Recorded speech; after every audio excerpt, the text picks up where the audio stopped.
When 42-year-old nurse Rebecca Walsh walked into the county animal shelter that gray October morning, she had no intention of adopting a pet. She was simply donating supplies and volunteering her time, as she had done every month since her husband's death 3 years earlier. But fate had other plans. In the back corner of the shelter, an elderly German shepherd sat quietly in his kennel, scheduled for euthanasia that very afternoon due to his age and the belief that no one would want a 15-year-old dog. Something about his intelligent eyes and dignified bearing called to Rebecca in a way she couldn't explain. Her impulsive decision to save him would uncover a secret so profound that it would not only transform her life but reveal connections to her past that she never could have imagined. Get ready for a story that proves sometimes the most meaningful relationships begin with a single act of compassion, and that some bonds transcend time, circumstances, and even death itself. The Riverside County Animal Shelter was unusually quiet that Tuesday morning as Rebecca Walsh carried boxes of medical supplies through the front entrance.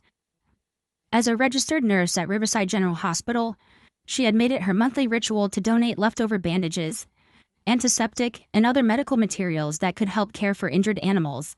It was one of the ways she honored the memory of her husband Daniel, a K-9 police officer who had been killed in the line of duty 3 years earlier. Rebecca had been volunteering at the shelter since Daniel's death, finding comfort in caring for animals that reminded her of the German Shepherd partners he had worked with during his 8-year career. At 42, she lived alone in the house they had shared, unable to bring herself to adopt a pet that might somehow replace the hole Daniel's absence had left in her life. "Rebecca, thank goodness you're here," called out Sandra Martinez, the shelter director, as she approached with a clipboard and a troubled expression. "I hate to ask, but could you take a look at one of our senior dogs? He came in yesterday, and there's something about him that doesn't seem right." Sandra led Rebecca through the kennels toward the back of the facility, past rows of barking dogs hoping for attention from potential adopters. But as they reached the final row, Rebecca's attention was drawn to a kennel where an elderly German shepherd sat in complete silence. The dog was magnificent despite his obvious age. His black and tan coat showed gray around the muzzle and ears, and his once powerful frame had thinned with the years. But his posture remained proud and alert. What struck Rebecca most was his eyes. Intelligent, watchful, and filled with a sadness that seemed almost human. "This is Otto," Sandra explained, consulting her clipboard. "Someone found him wandering Highway 74 yesterday. No collar, no microchip, no identification. Based on his condition and age, our vet estimates he's about 15 years old." Rebecca knelt in front of the kennel, and Otto approached slowly, pressing his nose against the chain-link fence. When she extended her hand, he sniffed carefully before allowing her to touch his graying muzzle through the wire. "He's scheduled for euthanasia this afternoon," Sandra continued quietly. "I know it sounds harsh, but we're overcrowded, and realistically, no one adopts 15-year-old dogs. Senior animals, especially large breeds, just don't get chosen." The news hit Rebecca like a physical blow. Looking into Otto's eyes, she saw not just an old dog facing death, but a creature with dignity, intelligence, and what appeared to be profound grief. Something about his demeanor reminded her powerfully of the K-9 officers Daniel had worked with. Professional, controlled, but carrying invisible wounds. "How much time does he have?" Rebecca asked, though she already suspected she knew why she was asking. "The vet comes in at 2 p.m., Sandra replied. "Rebecca, I can see what you're thinking, but are you sure? A 15-year-old German Shepherd is going to need medical care, special food, and he probably doesn't have much time left anyway." But Rebecca had already made her decision. Something about Otto called to a part of her heart that had been closed since Daniel's death. Maybe it was his obvious intelligence, his quiet dignity, or the way he seemed to be evaluating her as carefully as she was evaluating him. "I'll take him," she said firmly. "What do I need to do?" The adoption process took 2 hours, during which Otto waited patiently in his kennel as if he understood that his fate was being decided. When Rebecca finally clipped a leash to his collar and led him toward her car, he walked beside her with the disciplined gait of a dog who had been professionally trained. As they drove toward Rebecca's house, Otto sat quietly in the passenger seat, his eyes alert and observant as he studied his new surroundings. Rebecca found herself talking to him, explaining where they were going and promising that he would be safe and loved for whatever time he had left. She had no idea that Otto carried secrets that would not only change her understanding of her own past, but prove that some connections are too powerful to be broken by a time or tragedy. Rebecca's house, a modest 2-bedroom ranch in a quiet residential neighborhood, had felt too large and empty since Daniel's death. But as she led Otto through the front door that first evening, the space seemed to come alive in ways she hadn't experienced in years. The elderly German shepherd moved through each room with methodical precision, his nose working as he cataloged scents and evaluated his new environment.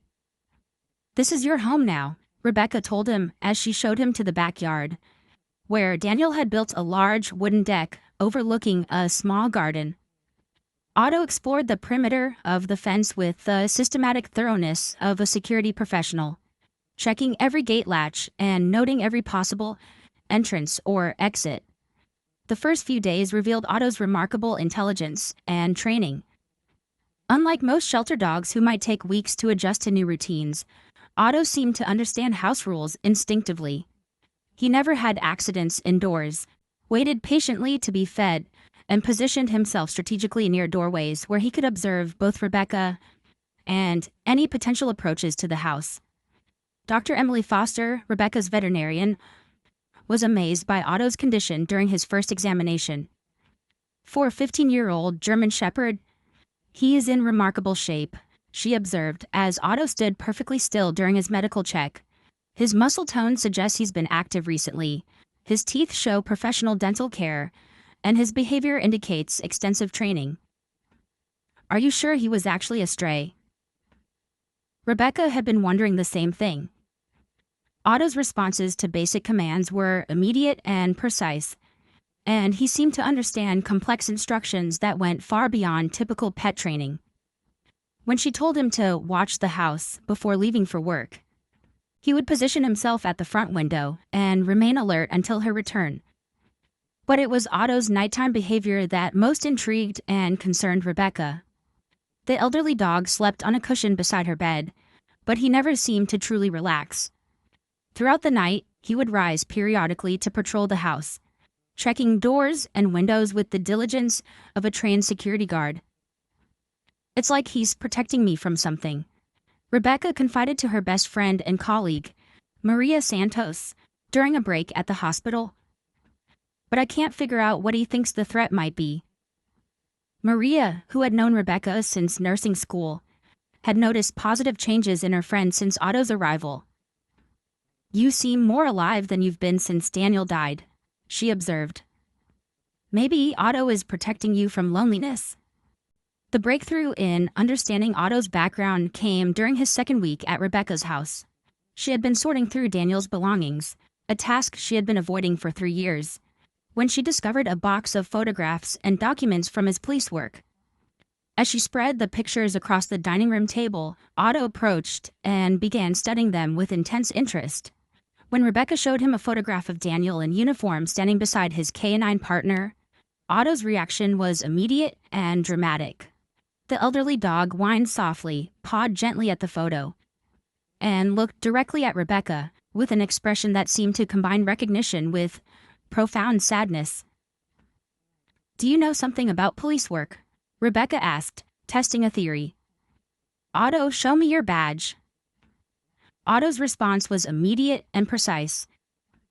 He sat at attention, raised his right paw, and held it steady in the exact position that canine officers used to display their service badges.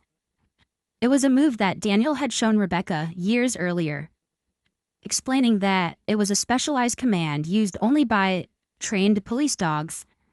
Rebecca felt her heart racing as the implications became clear. Otto wasn't just a well-trained pet. He was a retired police canine, probably with years of service and specialized training that went far beyond basic obedience. But if that was true, why had he been wandering alone on a highway with no identification? As she looked into Otto's intelligent eyes, Rebecca realized that she had rescued more than just an elderly dog facing euthanasia. She had brought home a retired officer with his own story of service, loss, and possibly trauma. The question was whether his past would prove to be a blessing or a complication neither of them was prepared to handle. The revelation of Otto's police training background sent Rebecca down a path of investigation she hadn't expected. Armed with the knowledge that he was likely a retired canine officer, she began researching local police departments and their dog programs, hoping to find some record of Otto's service history. Her search led her to contact Lieutenant James Morrison at the Riverside Police Department, the same division where Daniel had worked. Morrison, who had been Daniel's supervisor and had remained in touch with Rebecca after her husband's death, was intrigued by her description of Otto's behavior and training responses.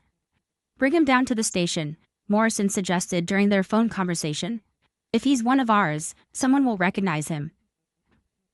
We've only had about a dozen German Shepherds in the canine program over the past 20 years. The following Saturday, Rebecca loaded Otto into her car for the trip to the police station. As they approached the familiar building where Daniel had reported for duty every day, Otto's demeanor changed dramatically. The elderly dog became more alert, his posture straightening as if he was reporting for duty himself. When they entered the station, Otto's behavior was remarkable. He walked directly to the K9 unit office, navigating hallways and turns with the confidence of someone who knew exactly where he was going. Several officers stopped to watch as the dignified elderly dog led Rebecca through the building.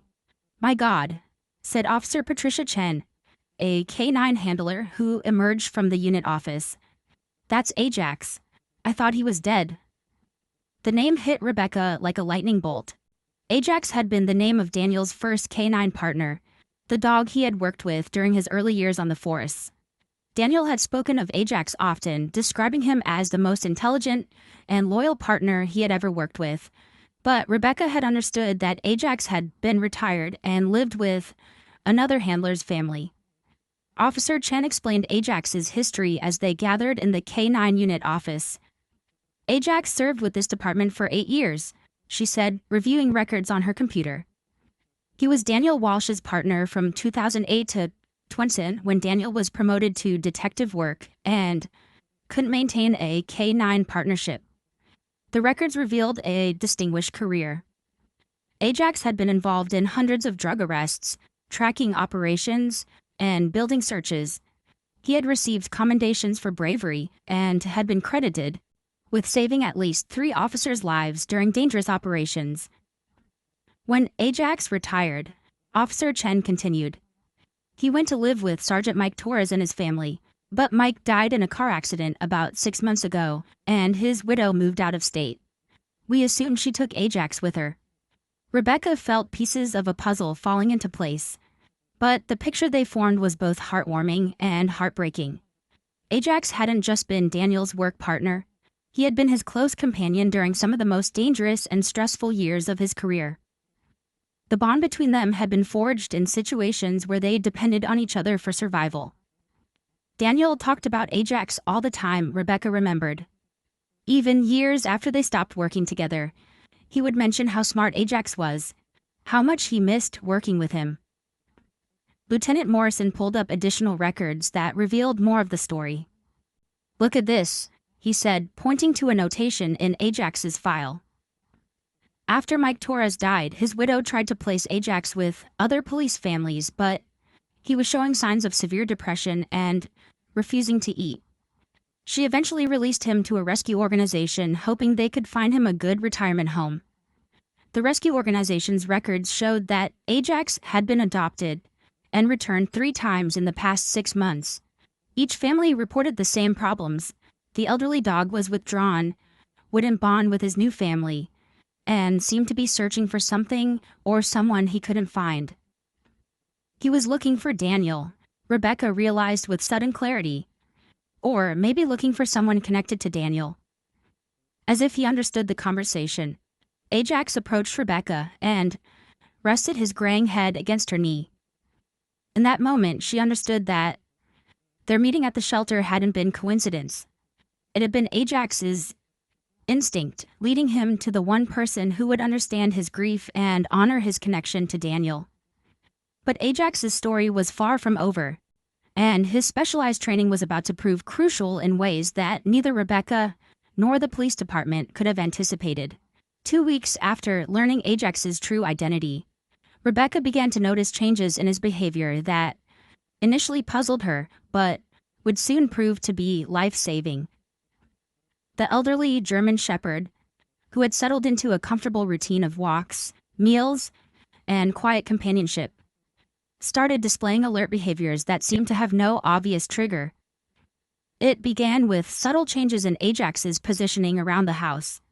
Instead of resting comfortably on his bed in the living room, he began choosing spots that provided clear sight lines to both the front and back entrances.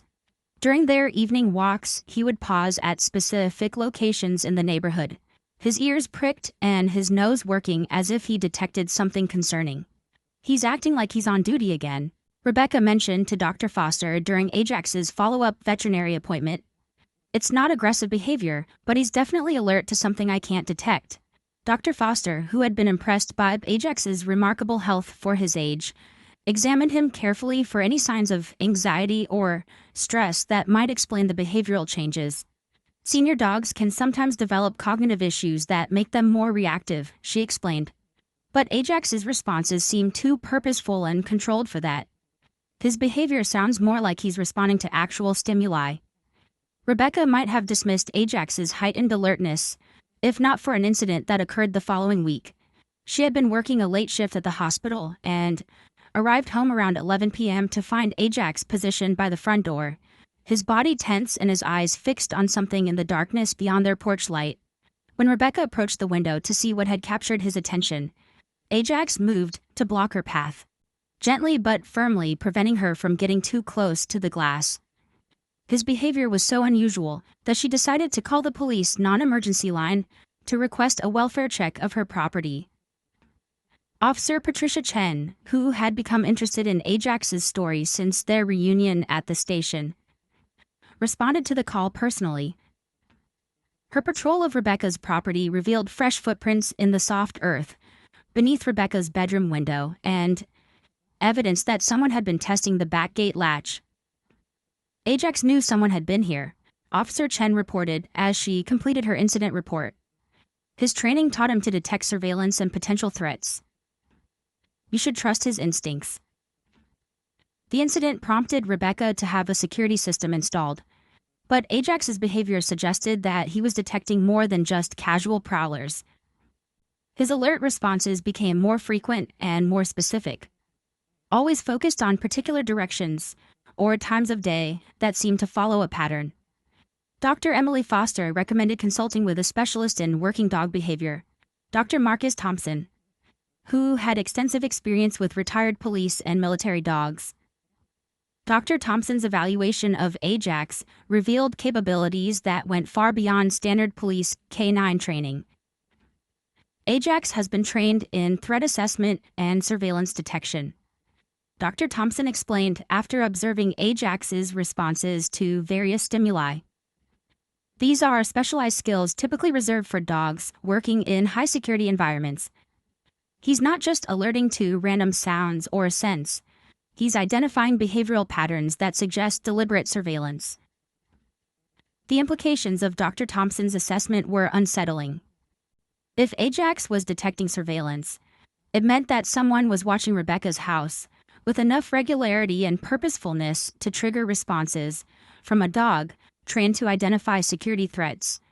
Rebecca contacted Lieutenant Morrison to report the pattern of incidents, and his investigation revealed information that explained Ajax's behavior. Daniel's final case before his death had involved a drug trafficking organization with connections to violent crime families.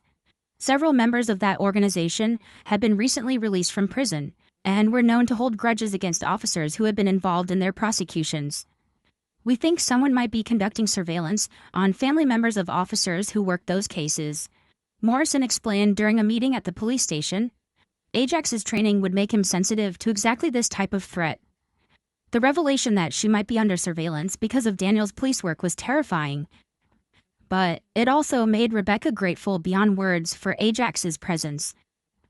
The elderly dog, who had seemed like a compassionate adoption, was actually a highly trained protector whose skills were perfectly suited to keeping her safe.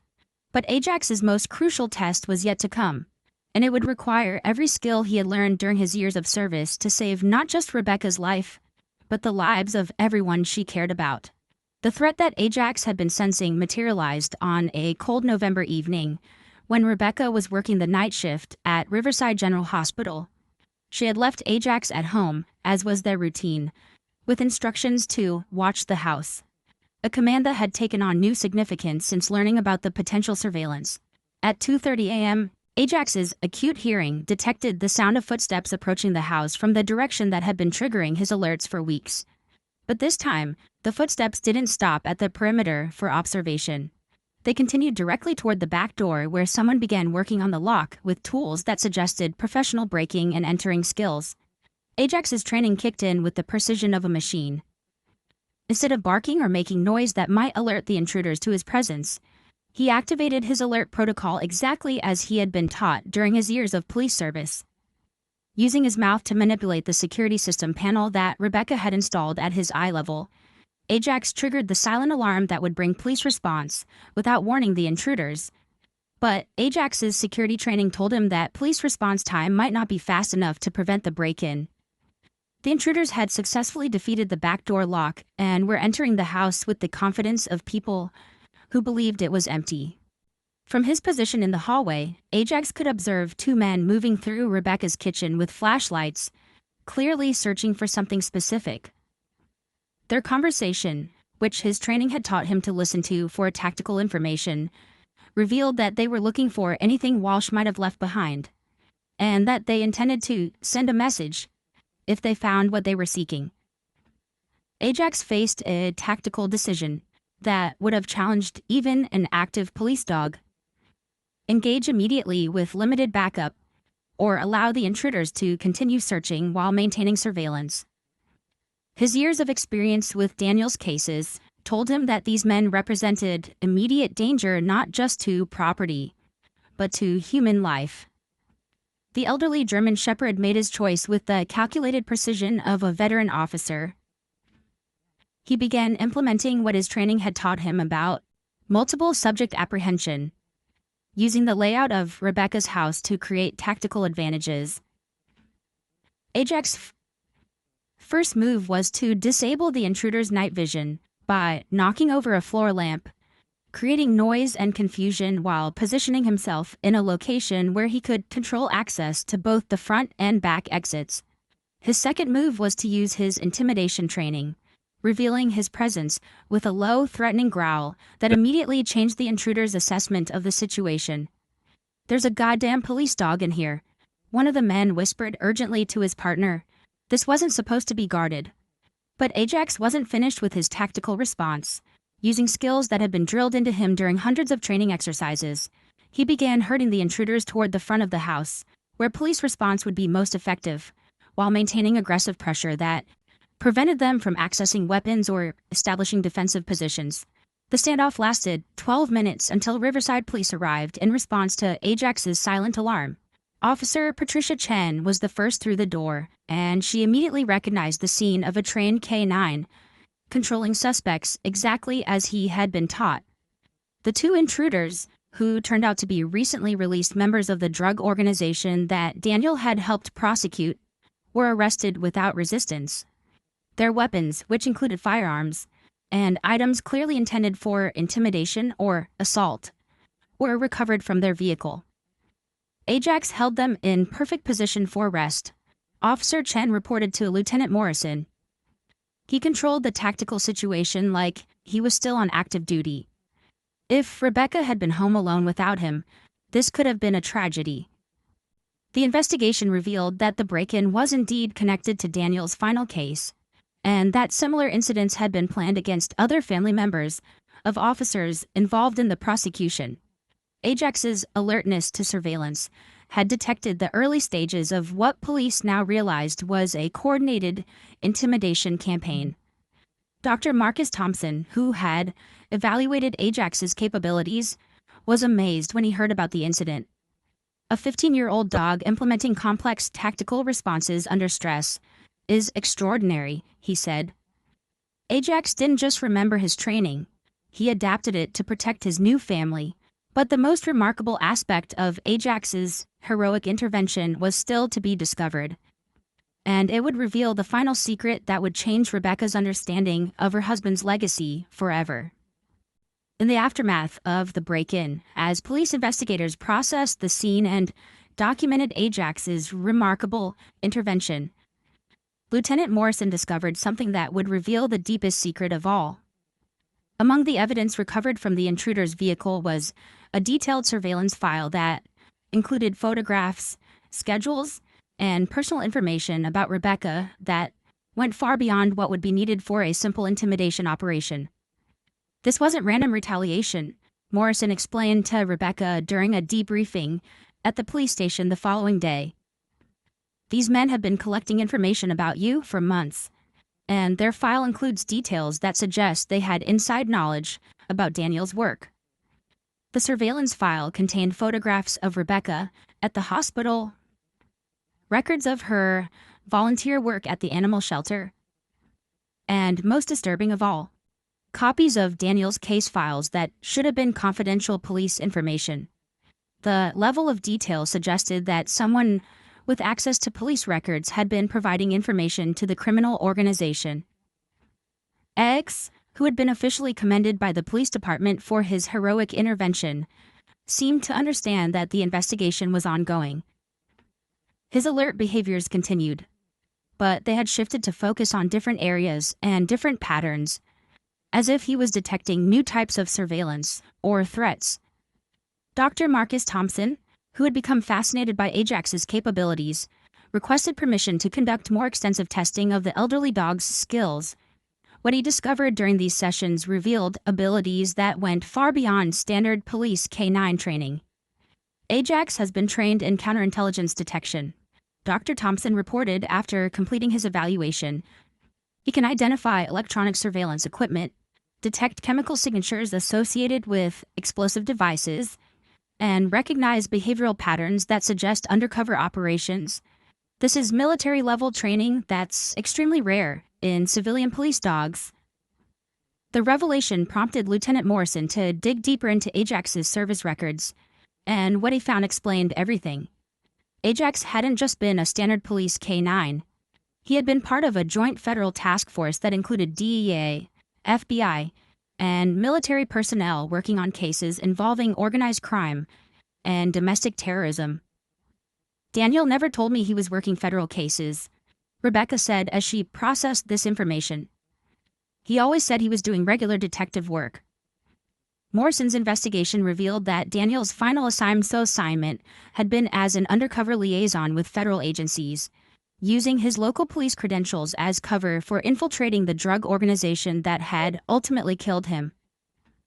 Ajax had been specially trained to work in these high-risk undercover environments, providing security and detection capabilities that human officers couldn't match. The surveillance file recovered from the intruders contained one final piece of evidence that brought everything into focus. Photographs of Daniel and Ajax working together during undercover operations, taken by criminal organization members who had been tracking federal investigation activities. They knew Ajax could identify their surveillance and security measures, Morrison realized. That's why they wanted to eliminate him. He wasn't just a retired police dog. He was a witness to their operations who could compromise their current activities. But the most emotional discovery came when investigators found a hidden compartment in Ajax's police department file containing a letter that Daniel had written but never sent. The letter, dated just days before his death, was addressed to Rebecca and explained his decision to request Ajax as a partner for his federal undercover work.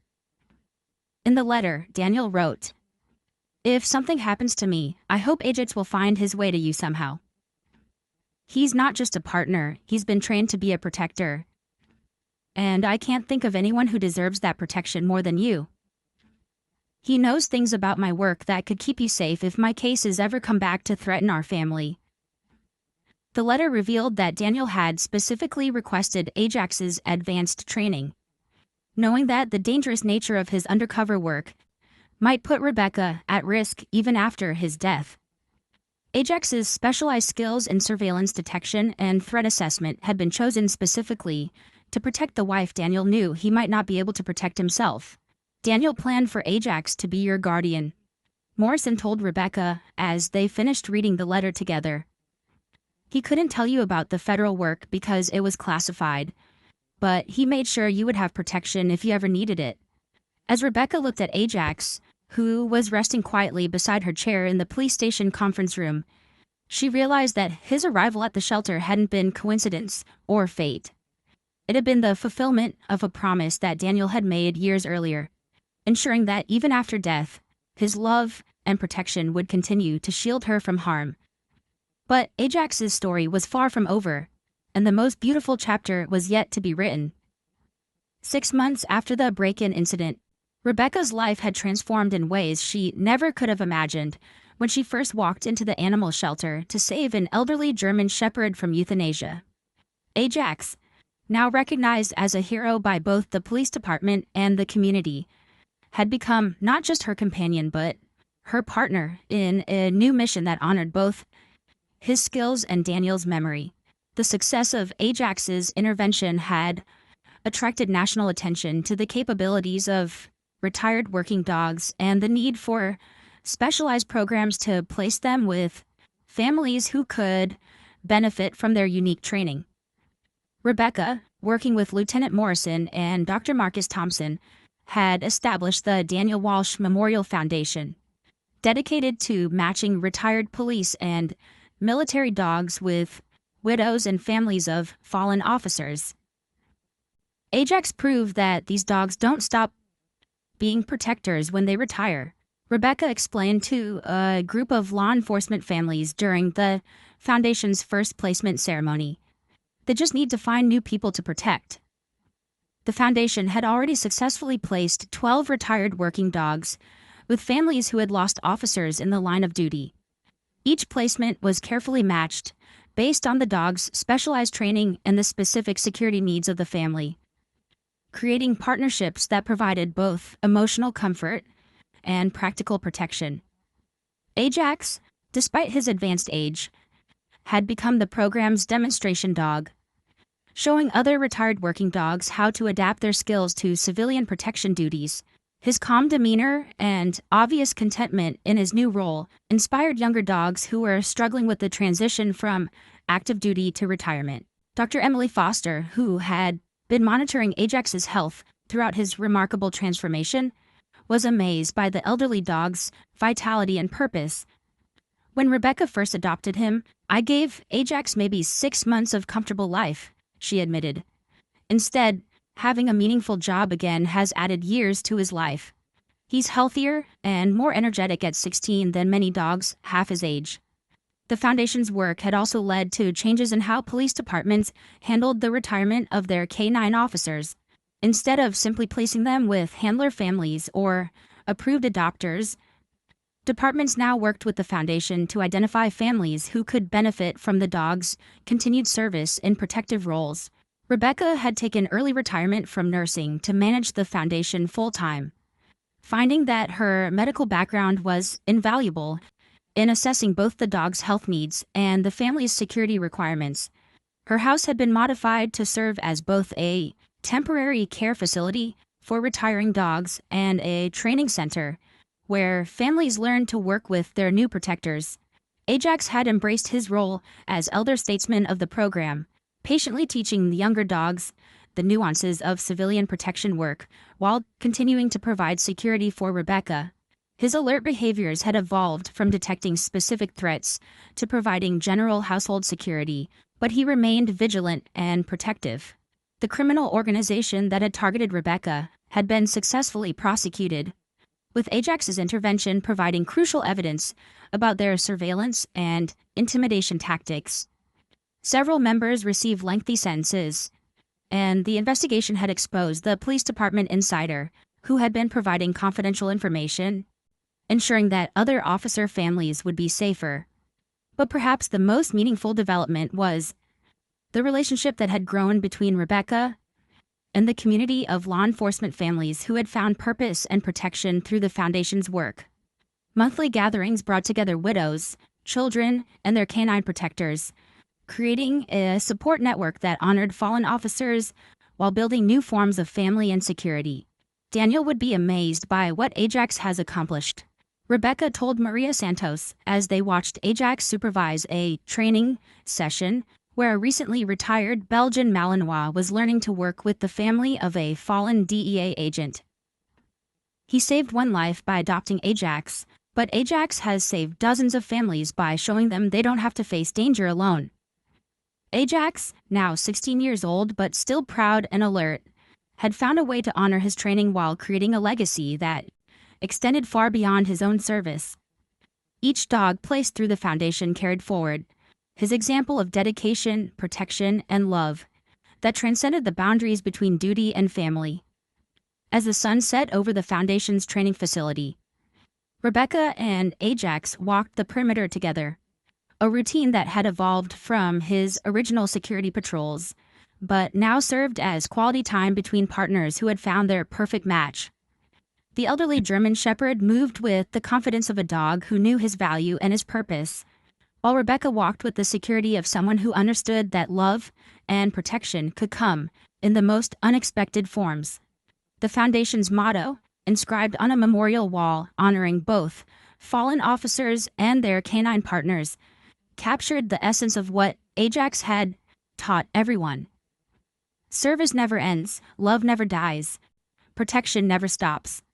If this story of second chances, hidden purposes, and the profound connections that can emerge from a single act of compassion has touched your heart, remember that every day, senior animals in shelters wait for someone to see past their age to the love and loyalty they still have to offer. Their years of experience can become sources of wisdom, protection, and joy that transform not just their lives, but the lives of the families brave enough to give them a chance. Subscribe to our channel to discover more stories of animals whose remarkable backgrounds and hidden talents prove that sometimes the most extraordinary companions are the ones others might overlook. Like this video if Ajax's journey inspired you. And share it with someone who believes that every animal deserves a chance to show their true value. Together, we can celebrate the incredible spirits who remind us that heroes come in all ages, and that sometimes the most meaningful chapters of life begin when we choose compassion over convenience.